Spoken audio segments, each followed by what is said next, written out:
Assalamu alaikum wa rahmatullah. Voici la troisième vidéo du chapitre 11, Travail et énergie. À la fin de cette vidéo, vous serez capable de définir la puissance moyenne et la puissance instantanée. Rappelons-nous tout d'abord la définition du travail effectué par une force constante et son expression WF est égale à l'intensité de la force F fois la distance AB fois cosinus de l'angle formé entre F et AB. Le travail effectué par une force constante est indépendant du chemin suivi par l'objet. Le travail WF est une quantité algébrique qui peut être positive, négative ou nulle selon la valeur de l'angle alpha. Le travail effectué par le poids sur un chemin quelconque est donné par mg fois h initial moins h final. Tout d'abord, pour définir la puissance, on considère une boîte de 10 kg qui doit être déplacée au 10e étage. Bien sûr, il y en a deux moyens pour effectuer ce mouvement, soit avec un ouvrier qui le montera à l'étage, soit en la mettant dans un ascenseur où elle est soulevée plus tard pour atteindre simplement le but. Le travail effectué dans les deux cas est le même, mais il y en a une différence entre les tâches. Cette différence que rend le mieux d'utiliser l'ascenseur est l'intervalle de temps pendant lequel le travail est effectué. Le temps mis par l'ascenseur est inférieur à celui pris par l'ouvrier. Alors, d'un point de vue pratique, il est intéressant de connaître non seulement le travail effectué, mais aussi le taux à lequel il a réalisé. Pour cette raison, nous avons défini la puissance. Alors, la puissance est le taux de travail par unité de temps. Et en d'autres termes, la puissance est le taux de transfert d'énergie par unité de temps. Dans ce qui suit, on va définir la puissance moyenne et la puissance instantanée. Commençons par la puissance moyenne. Si une force externe est appliquée à un objet, supposé comme particule, et si le travail effectué par cette force dans l'intervalle de temps ΔT est W, alors la puissance moyenne pendant cet intervalle de temps est définie comme la quantité d'énergie transférée ou travail effectué divisé par le temps ΔT, écrit comme P moyenne est égal W sur ΔT. Le travail effectué sur l'objet contribue à une variation de l'énergie de l'objet. Par conséquent, comme une définition plus générale, on peut dire que la puissance est le taux de transfert d'énergie par unité de temps. Selon les unités, on peut dire que la puissance qui est égale au travail sur temps, alors le travail est exprimé en joules, ΔT en secondes, la puissance en watts, alors watt est égal joule par seconde. Exemple 1.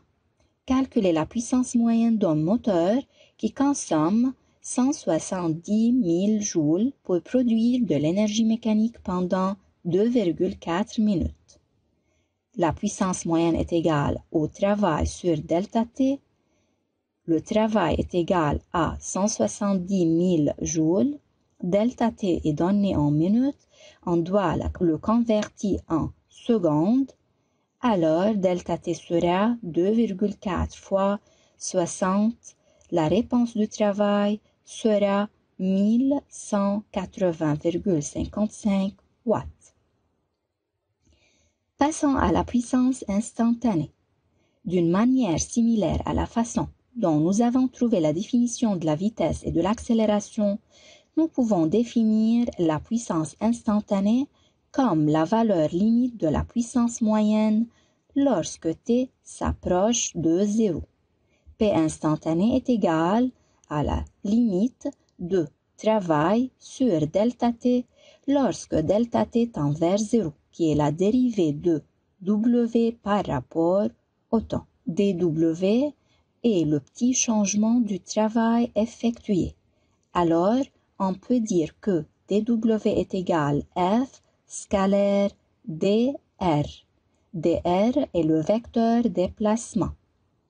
La puissance instantanée sera PI est égal F scalaire dr sur dt, mais on sait que dr sur dt représente le vecteur vitesse instantanée. Alors finalement, PI peut être écrite sous la forme F vecteur scalaire V instantané vecteur égale à F fois VI fois cosinus de l'angle entre F et VI. Application. Une voiture de masse M se déplace sur une route rectiligne et horizontale avec une vitesse constante V égale 72 km par heure. Le moteur exerce une puissance constante P égale 12 kW. Déterminez la force de traction du moteur. Comme données, on a P et V, alors directement on peut utiliser la formule P instantané est égal F scalaire V instantané qui est égal au module de F fois le module de V fois cosinus de l'angle entre F et V. Dans ce cas, l'angle entre F et V est égal à 0 puisque la force est motrice, alors elle a le même sens de la vitesse. Donc, PI sera F fois V, F est égal PI sur V. Notons que les unités doivent être dans le système international, alors P doit être converti en watts en la multipliant par 10 puissance 3 et V doit être en mètres par seconde, on la divise par 3,6. Finalement, F sera 600 newtons. Comme résumé, la puissance est la quantité d'énergie transférée par unité de temps. La puissance moyenne est donnée par W sur delta T. La puissance instantanée est égale à la dérivée du travail par rapport au temps est égale au produit scalaire du vecteur force et du vecteur vitesse instantanée qui est égal à F fois VI fois cosinus de l'angle entre F et VI. C'est la fin de cette partie. Merci pour votre attention.